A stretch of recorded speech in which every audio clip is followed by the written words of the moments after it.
1982년 10월 15일 경기도 안양시의 한 주택가에는 가을 햇살이 따스하게 내리쬐고 있었습니다. 그곳에 동네에서 인꼬부부로 소문난 최지연 씨와 남편 강성수 씨의 집이 있었죠. 두 아이의 엄마이자 알뜰살뜰한 살림꾼이었던 지연 씨는 아침이면 어김없이 남편을 위해 따뜻한 된장찌개를 끓였고 아이들의 가방을 싸며 하루를 시작했습니다. 이웃들은 그녀를 참 좋은 엄마라고 칭찬했고 남편 강 씨 역시 아내를 자랑스러워하는 것처럼 보였습니다. 그날 오후 4시 지연 씨는 평소처럼 장바구니를 들고 집을 나섰습니다. 엄마 시장 다녀올게. 금방 올게. 현관문을 나서며 아이들에게 웃으며 손을 흔들던 그 순간이 그녀가 이 세상에 남긴 마지막 모습이었습니다. 단 한 번도 외박을 한 적 없던 여인이었죠. 자식들 일이라면 열일을 제쳐두고 달려오던 엄마였습니다. 그런 그녀가 아무런 말도 없이 흔적도 없이 증발해버렸습니다. 그로부터 2년이라는 세월이 흘렀습니다. 남편 강성수 씨는 동네 사람들에게 눈물로 호소했죠. 아내가 나이트클럽에 빠져 바람이 나서 도망갔습니다. 사람들은 고개를 저으며 손가락질했습니다. 애들까지 버리고 나이트 죽순이가 되어 달아나다니 참 독한 여자라고 말입니다. 하지만 1984년 가을 강 씨가 이사를 간 뒤 새로 들어온 집주인이 지하실 창고 벽면에서 이상한 악취를 맡고 벽을 허물었을 때 대한민국은 경악하고 말았습니다. 놀랍게도 범인은 멀리 있지 않았습니다. 가장 가까운 곳, 남편이라는 이름 뒤에 숨은 광기 어린 집착이 만든 비극이었던 겁니다. 지금부터 그 진실의 기록을 펼쳐보겠습니다. 구독과 좋아요는 묻혀버린 진실을 세상 밖으로 끌어올리는 힘이 됩니다. 지금 눌러주시고 이 비극의 끝을 함께 지켜봐 주시기 바랍니다. 1982년 10월 15일 금요일 아침 6시 30분, 최지연 씨는 평소처럼 눈을 떴습니다. 30대 중반의 그녀는 결혼 10년차 주부로 두 아이를 키우며 남편 강성수 씨를 내조하는 평범한 여인이었죠. 그날 아침도 여느 때와 다를 바 없었습니다. 부엌에서 쌀을 씻고 물을 썰어 된장찌개를 끓이는 소리가 집안 가득 퍼졌던 것으로 기록되어 있습니다. 아침 7시 20분경 식탁에는 구수한 된장찌개와 함께 김치전, 달걀 프라이가 차려졌습니다. 남편 강 씨는 당시 인근 공장에서 관리직으로 근무하고 있었고 출근 시간이 8시 30분이었기에 아침 식사는 늘 여유롭게 진행되었죠. 이웃 주민의 증언에 따르면 그날 아침에도 지연 씨 집에서는 평온한 대화 소리가 들려왔다고 합니다. 아무도 그것이 부부의 마지막 아침 식사가 될 줄은 상상조차 하지 못했던 겁니다. 오전 8시 40분 남편을 출근시킨 지연 씨는 초등학교 2학년인 큰아이와 유치원생인 둘째 아이를 등교시켰습니다. 그녀는 아이들 손을 잡고 골목 어귀까지 배웅을 나갔고 오늘 저녁엔 너희 좋아하는 돼지고기 수육해줄게라고 약속했던 것으로 전해집니다. 아이들은 좋아하며 학교로 유치원으로 뛰어갔고 지연 씨는 그 모습을 흐뭇하게 바라보고 있었다는 거예요. 오전 시간 동안 지연 씨는 집안 청소와 빨래를 했습니다. 1982년 당시만 해도 세탁기가 귀했던 시절이라 손빨래로 온 가족의 옷가지를 빨아마당에 널었죠. 옆집 아주머니는 담장 너머로 지연 씨, 날씨 좋네요. 빨래 잘 마르겠어라고 인사를 건넸고 지연 씨는 그러게요, 언니. 이런 날 빨래하면 기분이 참 좋아요라고 대답했다고 증언했습니다. 이것이 이웃과 나눈 그녀의 마지막 대화였습니다. 오후 2시경 지연 씨는 집 근처 슈퍼마켓에 들러 간단한 생필품을 샀습니다. 슈퍼 주인의 기억에 따르면 그녀는 라면 2봉지와 설탕 1봉지를 구입하며 저녁에 손님이 오신대요라고 말했다고 하죠. 평소보다 조금 더 많은 식재료가 필요했던 모양입니다. 슈퍼 주인은 항상 밝게 웃으시던 분이었는데 그날도 특별히 이상한 점은 없었어요 라고 회상했습니다. 오후 3시 50분 운명의 시간이 다가오고 있었습니다.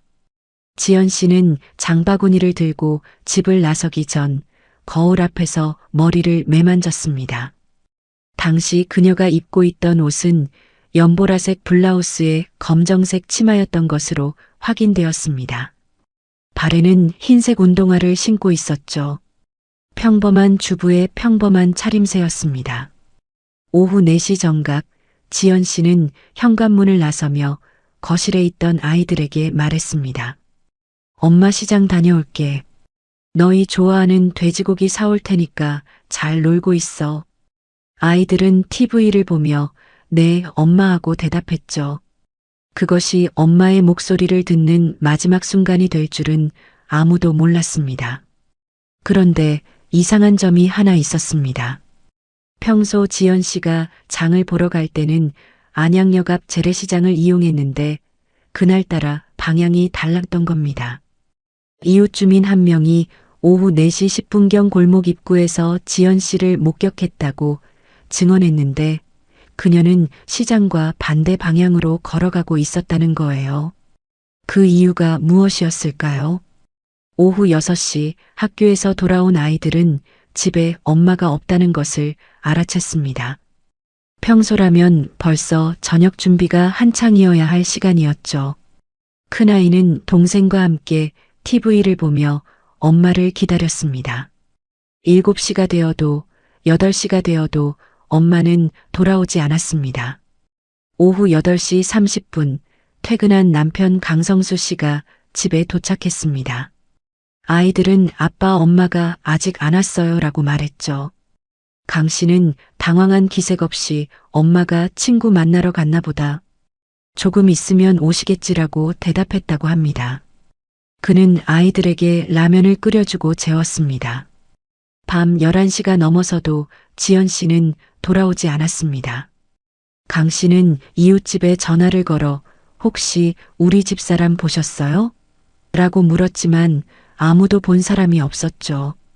자정이 지나자 강 씨는 비로소 불안한 기색을 보이기 시작했습니다. 10월 16일 토요일 새벽 2시 강성수 씨는 안양경찰서에 전화를 걸었습니다.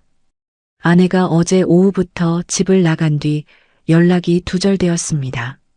하지만 경찰의 반응은 미온적이었죠. 하루 정도 집을 비운 건 실종으로 보기 어렵습니다. 이틀 정도 더 기다려 보시죠. 당시만 해도 성인의 단기 외출은 경찰이 적극적으로 나서지 않던 시절이었습니다. 새벽 3시 강 씨는 잠을 이루지 못하고 거실 소파에 앉아 있었습니다. 아내의 빈자리가 이상하게 크게 느껴졌을까요? 아니면 다른 생각을 하고 있었을까요? 그 시간 강성수 씨의 머릿속에 어떤 생각이 스쳐 지나갔는지는 아무도 알 수 없었습니다. 10월 16일 아침 7시 지연 씨는 여전히 돌아오지 않았습니다. 아이들은 엄마 어디 갔어요? 라며 울먹였고 강 씨는 엄마가 할머니 댁에 급한 일이 생겨서 가셨나 봐라고 둘러댔습니다. 하지만 지연 씨의 친정 어머니에게 전화를 걸었을 때 어머니는 지연이 어제 오후부터 못 봤는데 라고 대답했던 겁니다. 그날 오후 강성수 씨는 다시 경찰서를 찾아갔습니다. 그리고 경찰에게 의외의 진술을 남겼죠. 아내가 최근 몇 달 동안 나이트클럽 출입이 잦았습니다. 제가 말려도 듣지 않았어요. 혹시 그쪽 관계로 가출한 게 아닐까 싶습니다. 이 진술은 사건 초기 수사 방향을 완전히 틀어놓고 말았습니다. 단 하루도 집을 비운 적 없던 여인이 흔적도 없이 사라졌습니다. 그리고 그 여인의 남편은 아내가 나이트클럽을 드나들었다고 주장하고 있었습니다. 무언가 석연치 않은 점들이 하나둘씩 드러나기 시작했던 겁니다. 10월 17일 일요일 오전 9시 안양경찰서 형사과에서는 최지연 씨 실종 사건에 대한 본격적인 수사가 시작되었습니다. 담당 형사 2명이 강성수 씨의 집을 방문했죠. 강 씨는 눈이 퉁퉁 부은 채로 형사들을 맞이했습니다. 제발 제 아내를 찾아주십시오. 저는 정말 아무것도 모릅니다.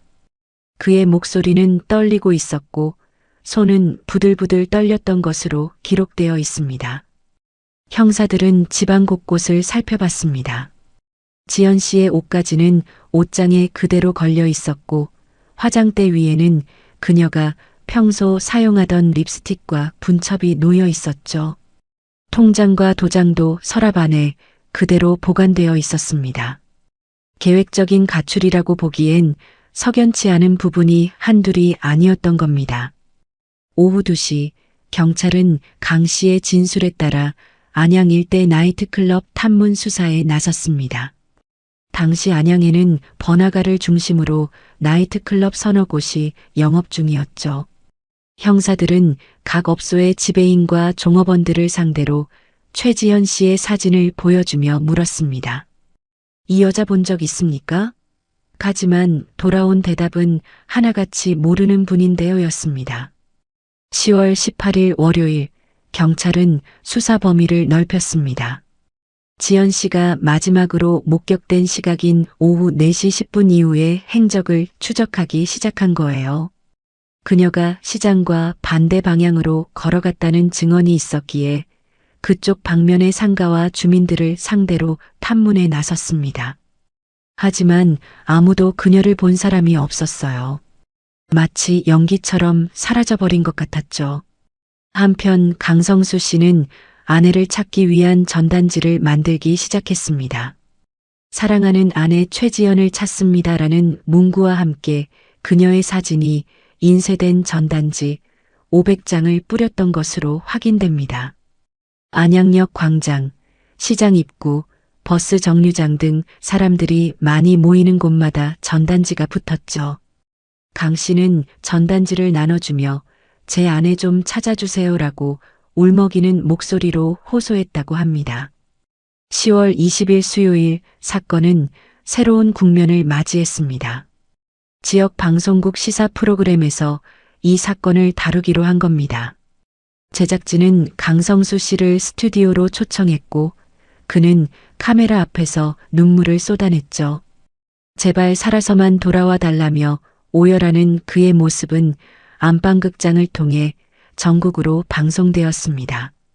방송 중 강 씨는 이렇게 말했습니다. 아내가 요즘 들어 밤늦게 귀가하는 일이 잦았습니다.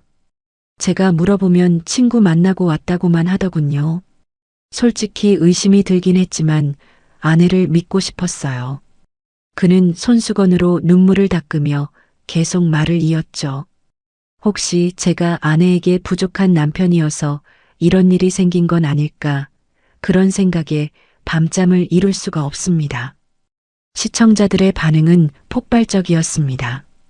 방송국에는 제보 전화가 빗발쳤고 대부분은 저희 동네에서 비슷한 여자를 봤다는 식의 오인 신고였죠. 하지만 단 한 건의 제보도 최지연 씨의 실제 행방과는 무관한 것으로 확인되었습니다. 10월 23일 토요일 경찰은 대대적인 수색 작전을 펼쳤습니다.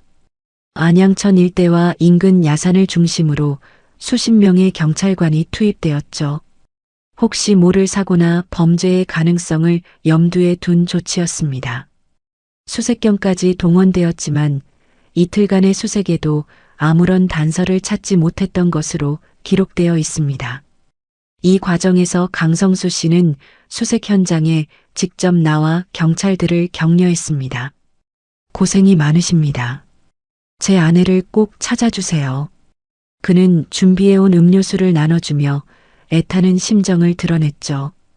경찰관들은 남편분이 저렇게 애를 쓰시는데 우리가 더 힘을 내야죠라며 수색에 박차를 가했다고 합니다.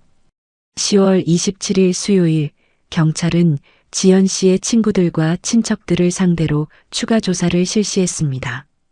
혹시 남편에게 말하지 못한 고민이나 개인적인 사정이 있었는지 알아보기 위함이었죠. 하지만 증언은 한결같았습니다. 지연이는 집안일에만 충실한 사람이었어요. 남편한테도 잘하고 애들도 잘 키우고. 친정 언니는 이렇게 말했죠. 동생이 나이트클럽에 간다는 건 상상도 할 수 없어요. 평생 술 한잔 안 하던 애예요. 수사 기록상 흥미로운 점이 하나 발견되었습니다. 지연 씨의 친구 김모 씨의 진술에 따르면 실종 일주일 전쯤 지연 씨가 요즘 남편이 이상해라는 말을 했다는 겁니다. 무슨 일이 있냐고 물으니 지연 씨는 아니야. 그냥 피곤해 보여서라며 말을 흐렸다고 하죠. 당시엔 단순한 부부간의 사소한 문제로만 여겼던 대화였습니다. 11월 3일 화요일 강성수 씨는 다시 한번 방송에 출연했습니다. 이번엔 아침 뉴스 프로그램이었죠. 아내가 사라진 지 벌써 3주가 지났습니다. 제발 어디 계시든 연락만 해주세요. 그는 카메라를 똑바로 바라보며 절규했습니다. 아이들이 매일 엄마를 찾아 울어요. 제발, 제발 돌아와 주세요. 하지만 방송을 본 시청자 중 한 명이 경찰에 이런 제보를 했습니다. 강 씨 말투가 좀 이상하지 않나요? 아내를 찾는다면서 과거형으로 말하는 게 여러 번 들렸어요.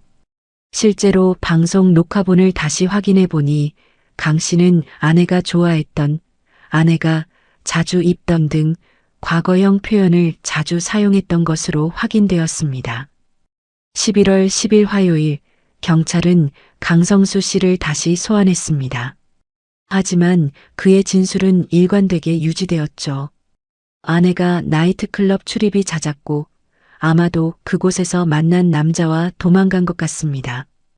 경찰은 강 씨의 알리바이를 확인했습니다. 실종 당일 오후 4시부터 8시 30분까지 그는 회사에 있었고 여러 동료의 증언으로 이것이 뒷받침되었던 겁니다. 11월 말이 되자 수사는 사실상 중단 상태에 빠졌습니다. 물증도 목격자도 단서도 없었죠. 경찰은 최지연 씨를 가출인으로 분류하고 전국 지명 수배를 내렸지만 그 어떤 제보도 들어오지 않았습니다. 사건은 서서히 사람들의 기억 속에서 잊혀져 가고 있었던 겁니다. 그렇게 1982년이 저물어가고 있었습니다. 강성수 씨의 집에서는 크리스마스 트리 대신 아내를 찾는 전단지가 창문에 붙어 있었죠. 두 아이는 엄마는 언제 와요? 라고 물었고 강 씨는 곧 올 거야 라고 대답했다고 합니다. 하지만 그 곧은 영원히 오지 않을 시간이었습니다. 1983년 1월 새해가 밝았지만 최지연 씨는 여전히 돌아오지 않았습니다. 강성수 씨는 아이들에게 엄마는 우리를 버리고 다른 남자와 도망갔다고 말하기 시작했죠.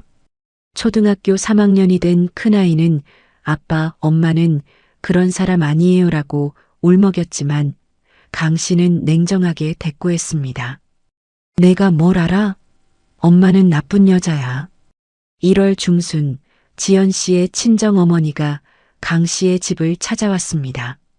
사위, 우리 지연이 정말 연락이 없나요?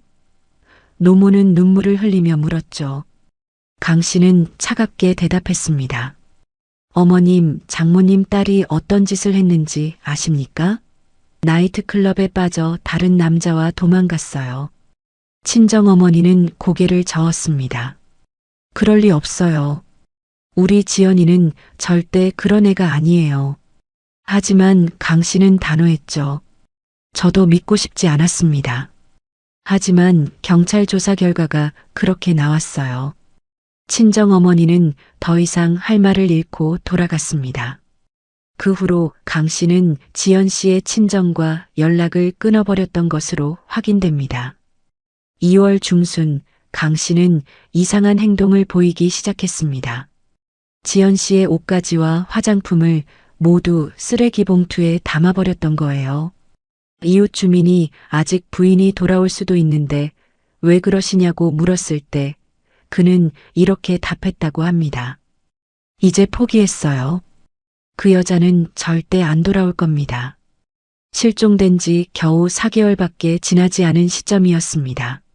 심지어 강 씨는 아이들 앞에서 지연 씨의 사진을 찢어버리기까지 했죠. 이 사진도 다 버려. 엄마 같은 건 없어. 큰아이가 아빠 그러지 마세요라며 울부짖었지만 강 씨는 아랑곳하지 않았습니다. 아이들은 몰래 엄마 사진 한 장을 책 사이에 숨겨두었다고 훗날 증언했습니다. 3월 5일 더욱 충격적인 일이 벌어졌습니다. 강성수 씨가 아내 명의로 되어 있던 안양시 만안구의 상가 건물을 매물로 내놓은 겁니다. 그 상가는 지연 씨의 친정아버지가 딸에게 물려준 재산이었죠. 시가로 약 2,500만 원 상당의 가치가 있었던 것으로 확인됩니다. 당시로선 상당히 큰 돈이었어요. 문제는 명의가 아내 이름으로 되어 있다는 점이었습니다. 강 씨는 어떻게 이 문제를 해결했을까요? 그는 구청에 찾아가 아내가 가출하여 행방불명 상태라는 확인서를 발급받았고 이를 근거로 법원에 재산관리인 선임 신청을 냈던 것으로 기록되어 있습니다. 절차가 복잡했지만 그는 포기하지 않았죠. 4월 내내 강 씨는 법원과 등기소를 드나들었습니다. 서류를 준비하고 증인을 세우고 변호사와 상담했던 것으로 확인됩니다. 이 모든 과정에서 그는 실종된 아내를 기다리다 지쳐 어쩔 수 없이 재산을 정리한다는 입장을 고수했죠. 주변 사람들은 그의 눈물 어린 호소에 동정심을 보냈습니다. 5월 17일 법원은 강성수 씨를 아내 재산의 관리인으로 선임했습니다. 실종 신고 후 7개월 만의 일이었어요. 이제 그는 합법적으로 아내의 재산을 처분할 수 있게 되었던 겁니다. 주변 사람들은 수군거렸습니다. 아직 부인이 돌아올 수도 있는데 벌써 재산을 처분하다니 너무 성급한 것 아니냐고 말이죠. 6월 3일 상가 건물이 매각되었습니다. 매수인은 인근에서 약국을 운영하던 박모 씨였고 거래 금액은 2,480만 원이었던 것으로 등기부에 기재되어 있습니다. 강 씨는 이 돈을 모두 자신의 계좌로 입금시켰죠. 아내가 사라진 지 채 1년도 되지 않은 시점이었습니다. 돈이 생기자 강 씨의 생활은 눈에 띄게 달라졌습니다.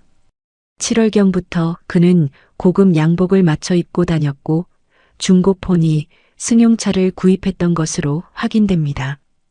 이웃들은 의아해했죠.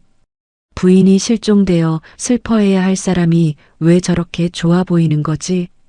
7월 말 강 씨는 회사 동료들과 술자리를 가졌습니다. 술에 취한 그는 이렇게 말했다고 하죠. 이제 자유의 몸이 된 것 같아요. 그동안 집사람 눈치 보느라 얼마나 힘들었는지 아십니까? 동료들은 어색하게 웃으며 잔을 기울였다고 합니다. 아내를 그리워하는 말은 한마디도 없었던 겁니다. 8월 말 더욱 충격적인 소식이 동네에 퍼졌습니다. 강성수 씨가 젊은 여자와 함께 다니는 모습이 목격된 겁니다. 그 여자는 안양 시내 다방에서 일하던 윤모 씨로 나이는 26세였던 것으로 전해집니다. 강 씨보다 10살가량 어린 여성이었죠.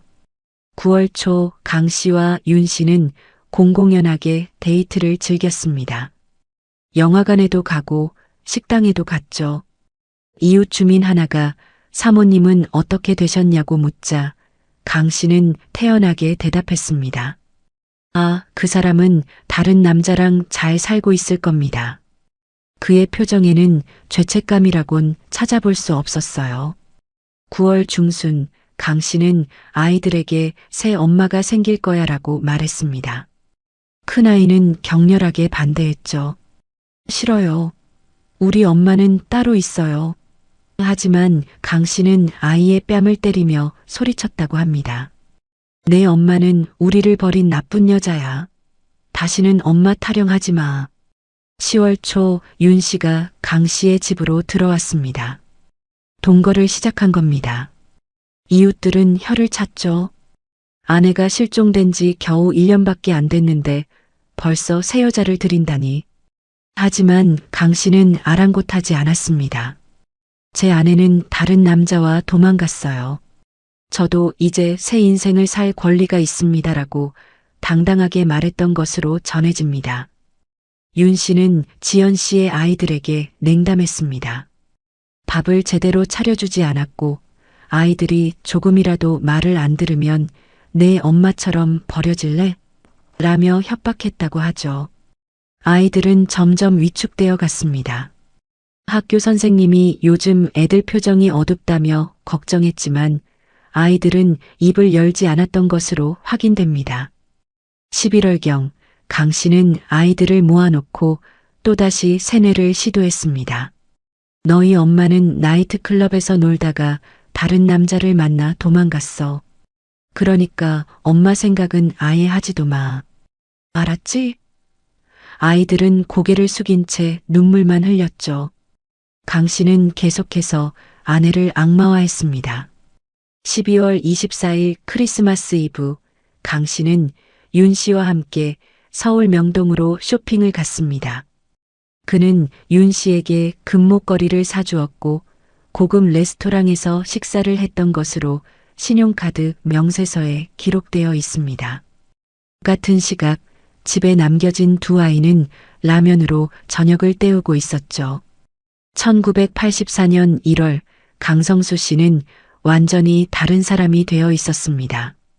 아내를 찾겠다며 눈물 흘리던 그 남자는 온데간데 없었죠. 대신 새 여자와 호의호식하며 아내의 재산으로 호화로운 생활을 즐기는 남자만 남아 있었습니다. 이웃 주민 한 명은 훗날 이렇게 증언했습니다.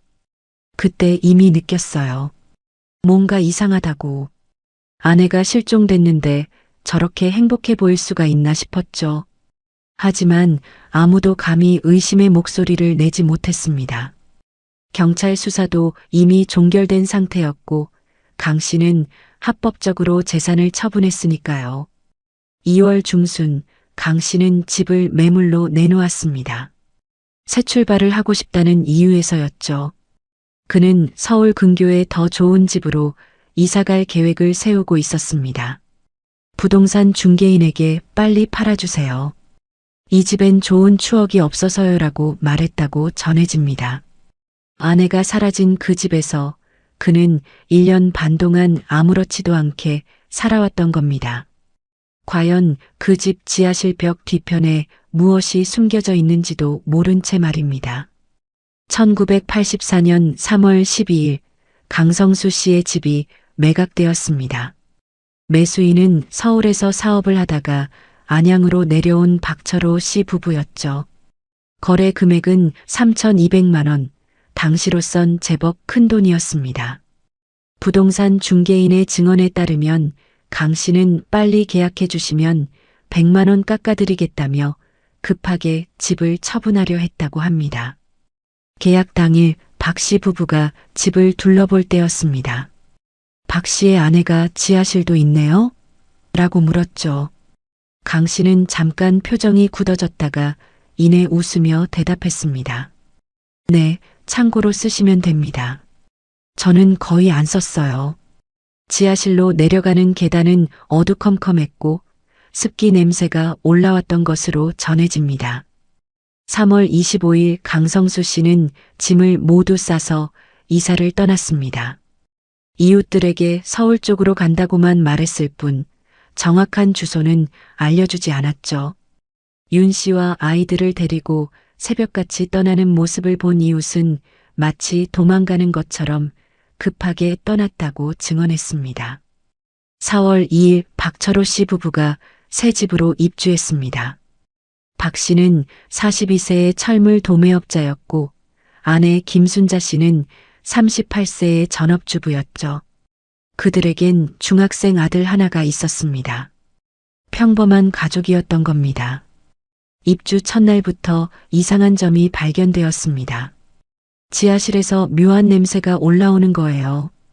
김 씨는 곰팡이 냄새인가 보다며 환기를 시켰지만 냄새는 쉽게 가시지 않았습니다. 박 씨는 오래된 집이라 그런가 보지 뭐라며 대수롭지 않게 여겼죠. 5월 중순 날씨가 더워지자 냄새는 더욱 심해졌습니다. 김 씨는 이건 단순한 곰팡이 냄새가 아니에요. 뭔가 썩는 냄새 같아요라며 남편에게 말했죠. 박 씨는 지하실로 내려가 살펴봤지만 특별한 점을 발견하지 못했습니다. 다만 벽 한쪽에서 물기가 배어나오는 것처럼 보였던 것으로 확인됩니다. 6월 들어서자 상황은 더욱 심각해졌습니다. 거실 바닥에서도 냄새가 올라왔고 밤이 되면 냄새가 더욱 진해졌죠. 김 씨는 이 집에서 도저히 못 살겠어요라며 울먹였습니다. 박 씨는 부동산 중개인에게 전화를 걸어 항의했죠. 집에 심각한 하자가 있는 것 같습니다. 부동산 중개인이 집을 방문했을 때도 냄새를 맡을 수 있었습니다. 이건 확실히 이상하네요. 전 주인한테 연락해 볼게요. 하지만 강성수 씨는 전화를 받지 않았습니다. 몇 번을 걸어도 현재 사용하지 않는 번호라는 안내만 나왔죠. 7월 초 박 씨는 수리업체를 불렀습니다. 기술자가 지하실을 점검한 결과 벽면의 결로 현상이 심하고 방수 처리가 제대로 안 된 것 같다는 진단이 나왔죠. 박 씨는 벽을 뜯어내고 다시 방수 공사를 해야겠다고 결정했습니다. 7월 18일 공사가 시작되었습니다. 인부 2명이 지하실 벽면을 해체하기 시작했죠. 망치로 콘크리트를 깨는 순간 이상한 악취가 퍼져나왔습니다. 이게 무슨 냄새야? 하수구도 아니고. 인부들은 코를 막으며 작업을 계속했어요. 오전 11시 20분경 벽면의 일부가 무너져 내렸습니다. 그 순간 콘크리트 틈 사이로 검은 액체가 흘러나왔죠. 인부 한 명이 이거 뭐야? 라며 손전등을 비췄습니다. 그리고 그는 비명을 질렀던 겁니다. 벽 속에서 긴 머리카락이 보였습니다. 그리고 그 아래로 뒤엉킨 뼈들이 드러났죠. 사람이야. 사람 뼈야. 인부는 뒤로 넘어지며 소리쳤습니다. 다른 인부도 그 광경을 보고는 얼굴이 새하얗게 질렸던 것으로 전해집니다. 오전 11시 35분 박철호 씨가 119에 신고했습니다. 집 지하실 벽에서 시신이 나왔습니다. 그의 목소리는 떨리고 있었죠. 김순자 씨는 그 자리에서 쓰러져 병원으로 실려갔습니다. 오후 12시 10분 안양경찰서 형사들이 현장에 도착했습니다. 지하실로 내려간 형사들은 경악을 금치 못했죠. 벽 속에서 발견된 것은 분명 사람의 유골이었습니다. 머리카락이 길게 남아있는 것으로 보아 여성으로 추정되었어요. 현장을 책임진 최 형사는 즉시 감식반을 요청했습니다. 오후 2시경 국과수 감식 요원들이 도착해 유골을 조심스럽게 수습하기 시작했죠. 유골은 비닐봉지로 여러 겹 감싸져 있었고 그 위를 시멘트와 콘크리트로 단단히 발라놓은 상태였던 것으로 확인됩니다.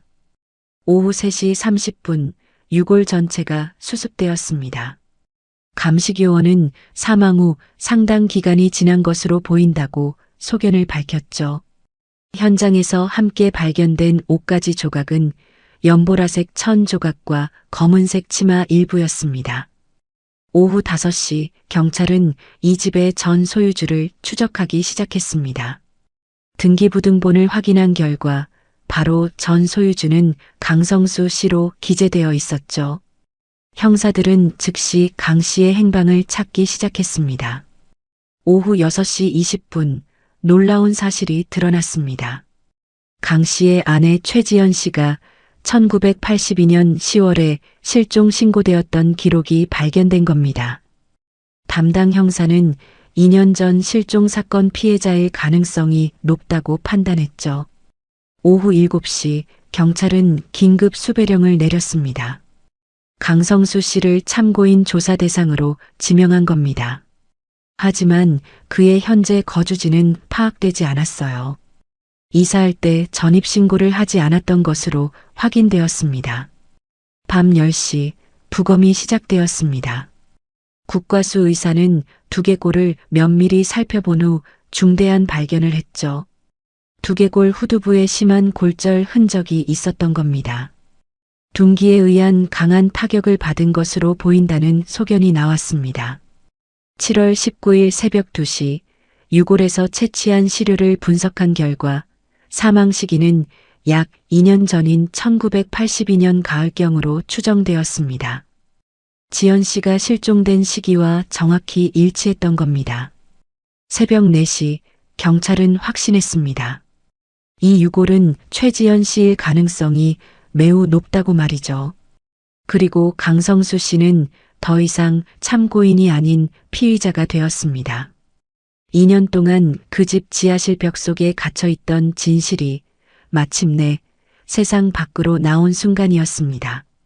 1984년 7월 19일 오전 8시 국립과학수사연구소에서는 본격적인 유골 분석 작업이 진행되었습니다.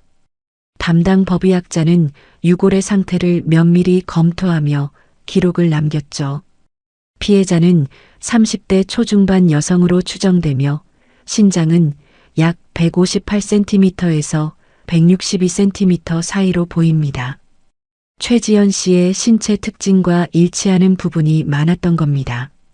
오전 10시 30분 두개골 분석 결과가 나왔습니다.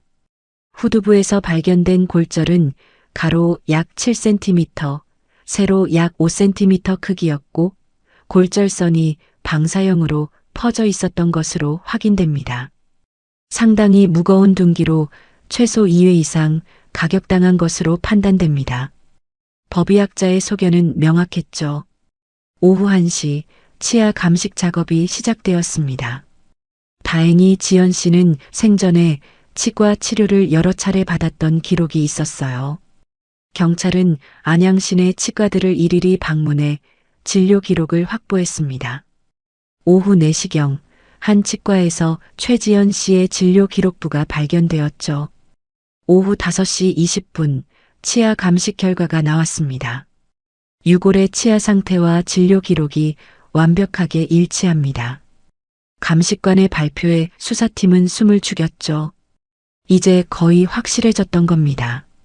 지하실 벽 속의 유골은 최지연 씨가 맞았습니다.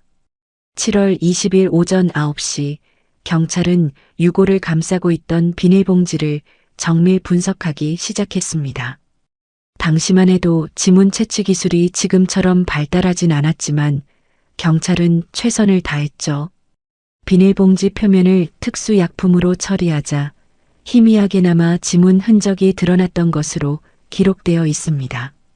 오전 11시 40분 지문 감식반은 중요한 발견을 했습니다.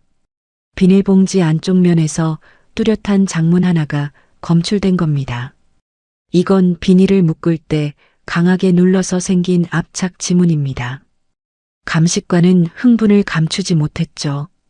오후 2시 경찰은 강성수 씨의 과거 지문 기록을 찾아냈습니다.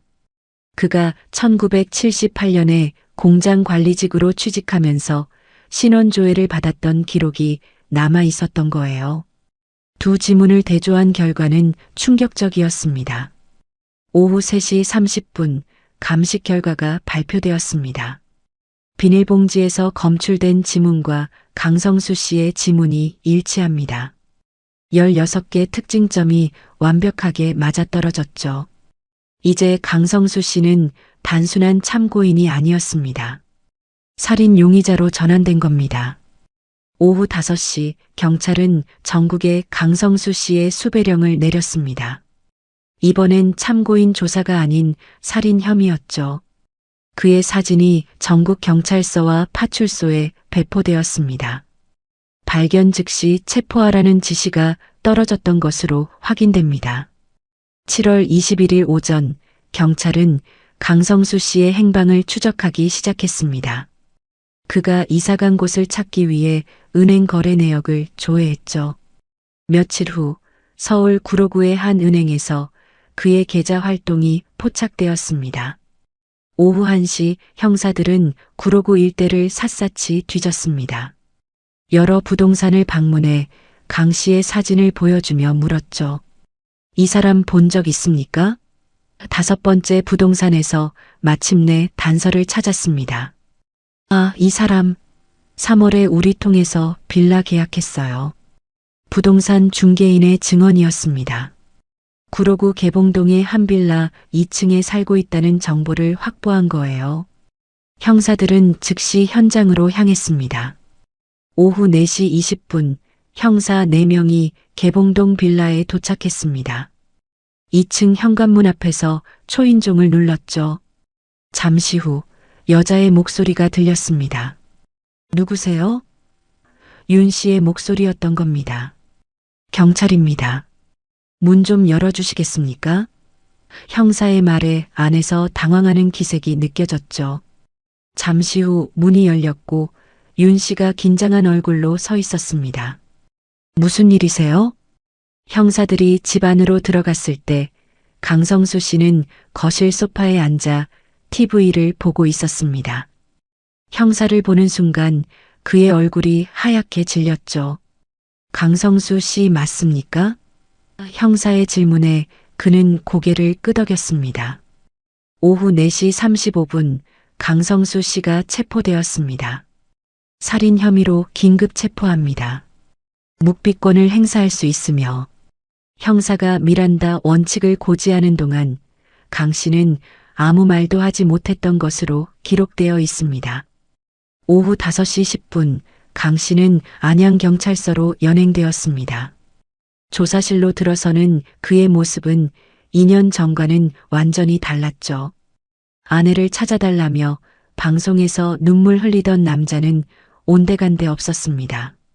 오후 6시 본격적인 조사가 시작되었습니다. 최 형사가 물었죠. 1982년 10월 15일 당신 아내 최지연 씨에게 무슨 일이 있었습니까? 강 씨는 입술을 깨물며 고개를 저었습니다. 저는 아무것도 모릅니다. 그럼 이걸 어떻게 설명하시겠습니까? 형사는 지문 감식 결과를 내밀었죠. 당신 집 지하실 벽에서 발견된 시신을 감싼 비닐에서 당신 지문이 나왔습니다. 강 씨의 얼굴에서 핏기가 완전히 가셨던 것으로 전해집니다. 오후 7시 30분 강 씨는 여전히 부인했습니다. 누가 저를 모함하는 겁니다. 저는 정말 모릅니다. 하지만 그의 목소리는 떨리고 있었죠. 식은땀이 이마에 맺혀 있었습니다. 밤 9시 형사들은 전략을 바꿨습니다. 당신 집에서 시멘트 영수증을 확보했습니다. 1982년 10월 17일 당신이 직접 구매한 시멘트 10호대 말입니다. 강 씨의 눈이 흔들렸죠. 그리고 이것도 있습니다. 형사는 또 다른 서류를 꺼냈습니다. 강 씨가 평소 아내의 일거수일투족을 기록해 두었던 수첩이었던 겁니다. 아내가 다른 남자와 눈을 마주쳤다. 3분 늦게 귀가했다 같은 편집증적 기록들이 빼곡했죠. 밤 11시 강성수 씨는 마침내 입을 열기 시작했습니다. 하지만 완전한 자백은 아니었어요. 제가 아내를 너무 사랑했던 게 잘못입니까? 그의 말에는 여전히 변명이 가득했습니다. 과학이 밝혀낸 진실 앞에서 강성수 씨의 거짓말은 서서히 무너지고 있었던 겁니다. 1984년 7월 22일 새벽 1시 조사는 계속되었습니다. 강성수 씨는 여전히 완전한 자백을 거부하고 있었죠. 제가 아내를 사랑했던 게 죄입니까? 그 수첩은 아내를 이해하려고 쓴 겁니다. 하지만 형사들은 그의 말을 믿지 않았습니다. 새벽 2시 30분 형사들은 강 씨의 집을 압수수색했습니다. 개봉동 빌라를 샅샅이 뒤진 결과 놀라운 물건들이 발견되었죠. 옷장 깊숙한 곳에서 최지연 씨의 신분증과 도장이 나왔던 겁니다. 실종됐다면서 왜 이걸 가지고 있었습니까? 형사의 추궁에 강 씨는 말문이 막혔습니다. 새벽 3시 더욱 결정적인 증거가 발견되었습니다. 책상 서랍 속에서 두 번째 수첩이 나온 거예요. 첫 번째 수첩이 아내의 행동을 기록한 것이었다면 이 수첩은 범행 이후의 계획이 적혀 있었습니다. 10월 17일 시멘트 구매, 지하실 벽 보수 작업, 강 씨의 필체로 또박또박 적혀 있었죠. 새벽 4시 10분, 형사는 수첩에 다른 페이지를 펼쳤습니다. 10월 18일, 경찰서 방문. 나이트클럽 이야기 꺼낼 것. 10월 20일, 방송 출연. 눈물 많이 흘릴 것.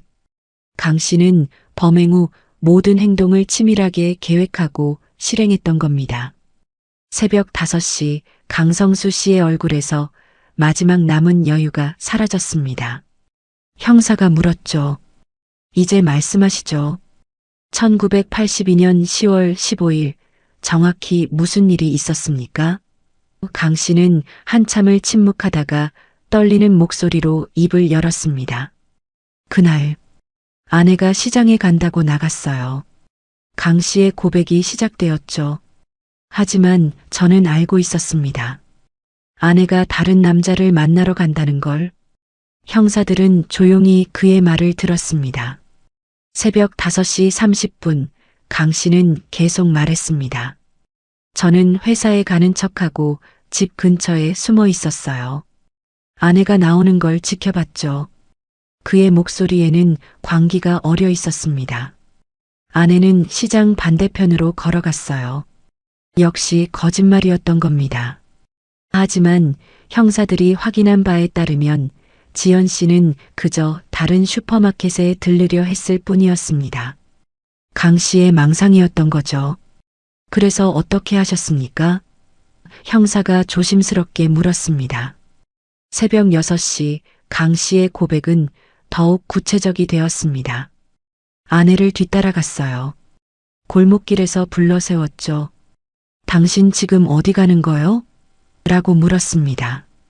그는 손으로 얼굴을 감쌌습니다. 아내는 깜짝 놀라며 당신 왜 회사 안 갔어요? 라고 되물었어요. 그래서요? 형사의 목소리가 낮아졌습니다. 강 씨는 떨리는 손으로 물을 한 모금 마셨죠. 말다툼이 벌어졌습니다. 저는 아내에게 누굴 만나러 가는 거냐고 다그쳤고 아내는 정말 장 보러 가는 거라니까요라며 화를 냈어요. 새벽 6시 30분 강 씨는 범행 순간을 털어놓기 시작했습니다. 아내가 저를 밀치고 가려고 했어요. 그 순간 머릿속이 하얘졌습니다. 그는 손을 부들부들 떨었죠. 집으로 끌고 갔습니다. 아내는 소리를 질렀고 저는 계속하십시오. 형사가 말했습니다. 강 씨는 목이 메었습니다. 지하실로 데려갔어요. 아내가 계속 소리를 지르니까 저는 그만. 그는 고개를 떨구었죠. 새벽 7시 강 씨는 마침내 결정적 진술을 했습니다. 지하실에 있던 쇠망치로 아내의 뒤통수를 쳤습니다. 조사실에 무거운 침묵이 흘렀죠. 한 번 치고 나니까 돌이킬 수 없다는 생각이 들었어요. 그래서 다시 한 번 더 쳤습니다. 형사들은 숨을 죽였습니다. 강 씨는 계속 말했어요. 아내는 그 자리에서 쓰러졌습니다. 피가 너무 많이 나왔어요. 그의 목소리는 떨리고 있었죠. 오전 7시 30분 범행 후 상황에 대한 진술이 이어졌습니다. 어떻게 해야 할지 몰라서 한참을 그냥 서 있었어요. 강 씨는 말했죠. 그러다가 정신을 차리고 생각했습니다. 이걸 숨겨야 한다고.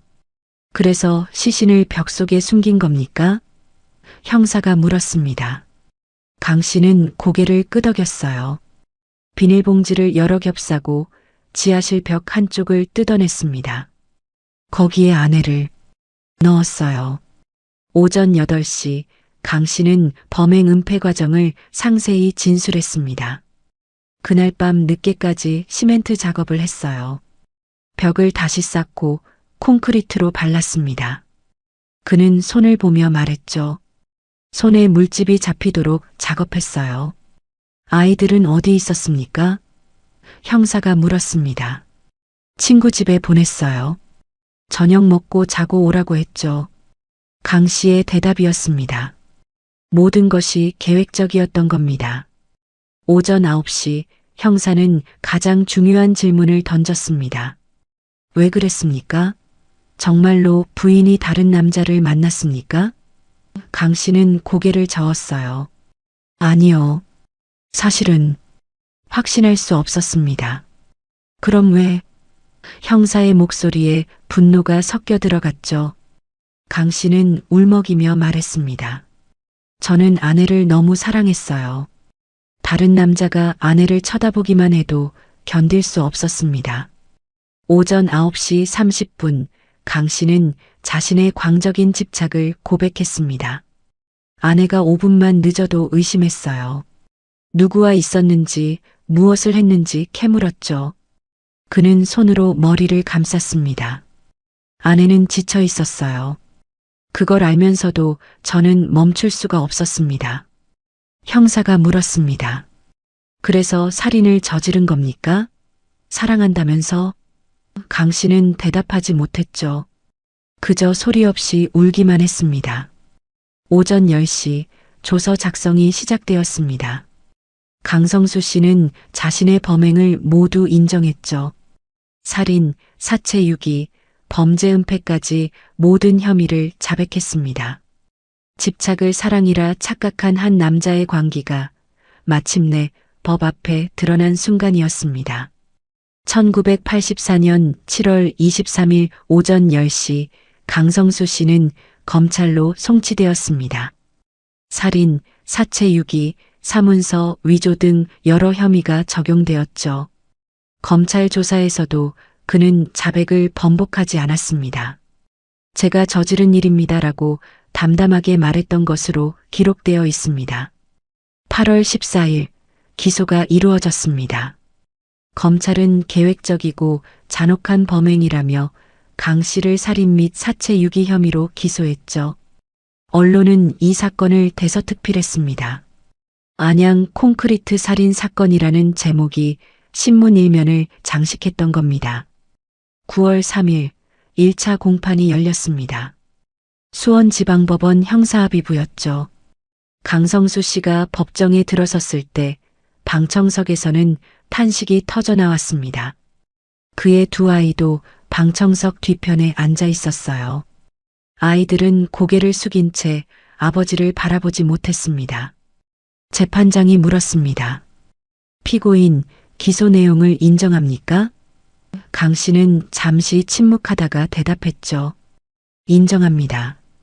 방청석에서 최지연 씨의 친정 어머니가 오열했습니다. 우리 지연이를, 우리 착한 지연이를. 노모의 울음소리가 법정에 울려 퍼졌던 겁니다. 9월 17일 2차 공판에서 검사의 논고가 있었습니다. 피고인은 아내를 소유물로 여기며 광적인 집착을 보였습니다. 검사는 강 씨가 작성한 수첩을 증거로 제시했죠. 이것은 사랑이 아닙니다. 병적인 지배욕이며 그 끝은 살인으로 귀결되었습니다. 검사는 계속해서 말했습니다. 피고인은 범행 후에도 양심의 가책 없이 아내의 재산을 탐했고 새 여자와 동거하며 호의호식했습니다. 방청석의 사람들은 분노에 찬 표정으로 강 씨를 쳐다봤죠. 이는 인간으로서 해서는 안 될 극악무도한 범죄입니다. 검사의 구형이 나왔습니다. 피고인 강성수에게 사형을 구형합니다. 법정이 술렁였죠. 강 씨는 표정 변화 없이 앉아 있었지만 그의 손은 떨리고 있었던 것으로 전해집니다.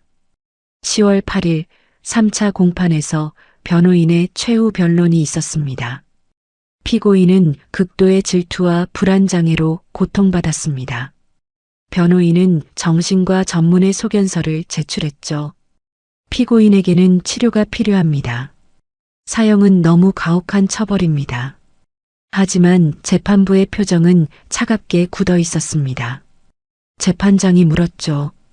피고인, 마지막으로 할 말이 있습니까? 강성수 씨는 천천히 일어섰습니다. 죄송합니다. 그는 고개를 숙였어요.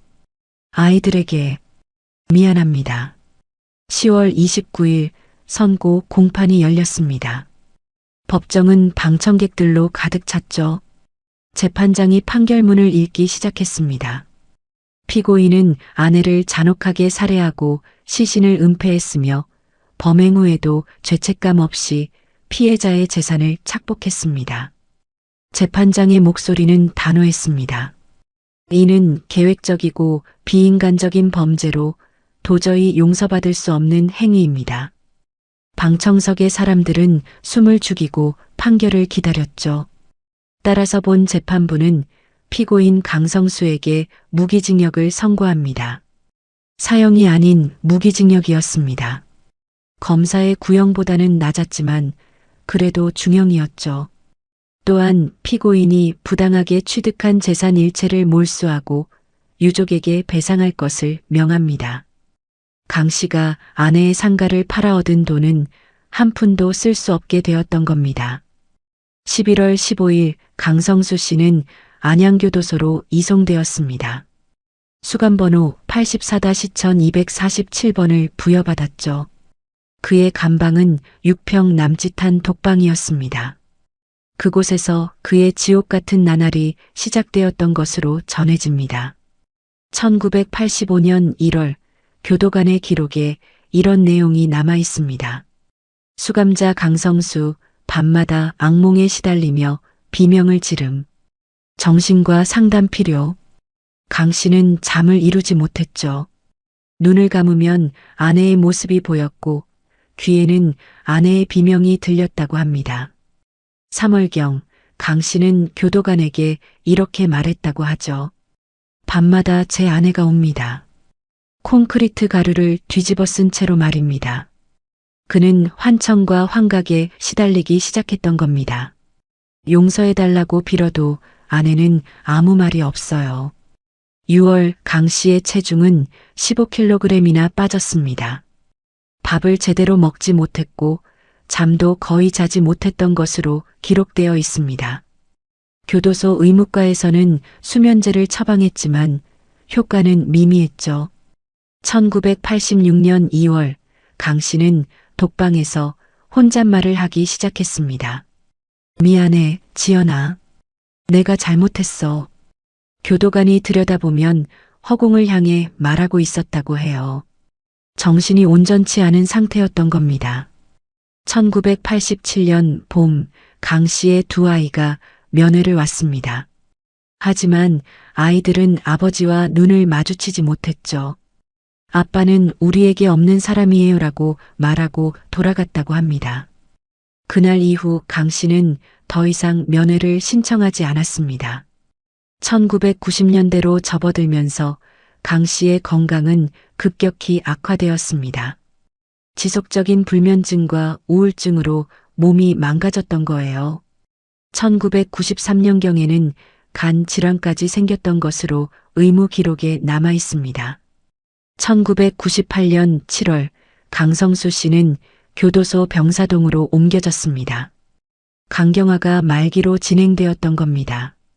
의무관은 길어야 몇 달이라는 진단을 내렸죠. 1998년 11월 3일 새벽 4시 20분 강성수 씨는 병사동 침대에서 숨을 거뒀습니다. 향년 61세였죠. 그의 임종을 지킨 사람은 아무도 없었습니다. 교도관 한 명이 순찰 중에 발견했을 뿐이었어요.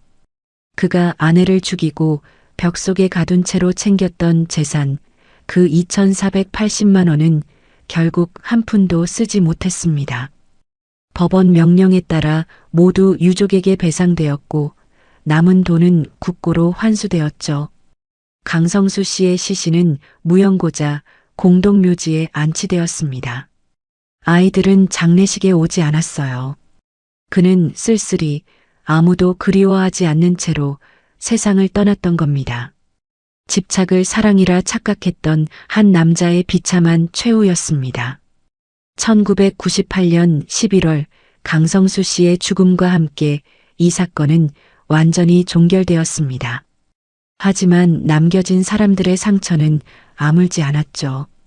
최지연 씨의 두 자녀는 성인이 되어서도 어머니의 이름을 입에 담기 힘들어했다고 합니다. 엄마는 우리를 버리고 도망간 나쁜 사람이라는 아버지의 거짓말을 수없이 들으며 자랐던 아이들이었습니다.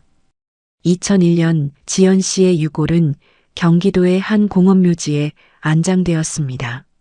친정어머니는 이미 세상을 떠난 뒤였고 딸의 장례를 치른 것은 오빠였죠. 동생아, 이제라도 편히 쉬어라. 묘비에는 간단한 문구만 새겨졌습니다. 사랑하는 딸, 엄마, 최지연. 1947년 1982년. 이 사건이 우리에게 던지는 질문은 무겁습니다. 과연 집착과 사랑의 경계는 어디일까요? 강성수 씨는 끝까지 아내를 사랑했다고 말했지만 진정한 사랑은 상대방을 존중하고 신뢰하는 데서 시작되는 게 아닐까요? 사랑이라는 이름으로 상대방의 행동을 감시하고 의심하고 통제하려 든다면 그것은 이미 사랑이 아닙니다. 그것은 소유욕이며 지배욕이며 결국 폭력으로 이어지는 위험한 집착일 뿐이죠. 강 씨의 수첩에 빼곡히 적혀 있던 기록들은 사랑의 증거가 아니라 병적인 집착의 증거였던 겁니다. 가족이라는 이름은 때로 가장 따뜻한 울타리가 되기도 하지만 누군가에게는 벗어날 수 없는 감옥이 되기도 합니다. 최지연 씨는 평범한 주부였습니다. 남편을 사랑하고 아이들을 키우며 소박한 행복을 꿈꿨던 여인이었죠. 하지만 그녀의 남편은 그 평범한 행복조차 허락하지 않았습니다. 2024년 현재 이 사건은 가정폭력과 스토킹 범죄 예방 교육 자료로 활용되고 있습니다. 사랑한다는 이유로 상대방을 감시하고 통제하는 것은 범죄라는 메시지를 전하기 위해서죠. 많은 사람이 이 사건을 통해 배웁니다. 집착이 얼마나 위험한지, 그것이 어떤 비극을 낳는지를 말입니다. 시청자 여러분, 우리 주변을 돌아봐 주십시오. 혹시 사랑이라는 이름으로 누군가를 올가매고 있진 않은지, 혹은 누군가에게 그런 고통을 받고 있진 않은지 살펴봐 주시기 바랍니다. 진정한 사랑은 상대방에게 자유를 주고, 신뢰를 주고, 존중을 주는 것임을 잊지 말아야 합니다. 돈보다 명예보다 소유욕보다 중요한 것은 서로를 인격체로 대우하는 마음입니다. 강성수 씨는 아내의 재산까지 손에 넣었지만 결국 한 푼도 쓰지 못하고 감옥에서 비참하게 생을 마감했습니다. 그가 얻은 것은 아무것도 없었고 잃은 것은 모든 것이었습니다. 억울하게 생을 마감한 최지연 씨의 명복을 빕니다. 그리고 이 사건을 통해 우리 모두가 배우길 바랍니다. 사랑은 집착이 아니며 가족은 소유물이 아니라는 것을 말입니다. 지금까지 1982년 안양에서 일어난 비극적 사건의 기록이었습니다. 구독과 좋아요는 이런 비극이 다시는 일어나지 않도록 경각심을 일깨우는 힘이 됩니다. 오늘도 시청해 주셔서 감사합니다. 잊혀진 이름들, 사라진 진실, 그날의 흔적들. 봉인된 사건 노트에서 흔적을 찾아드리겠습니다. 지금까지 봉인된 사건 노트였습니다. 시청해 주셔서 감사합니다.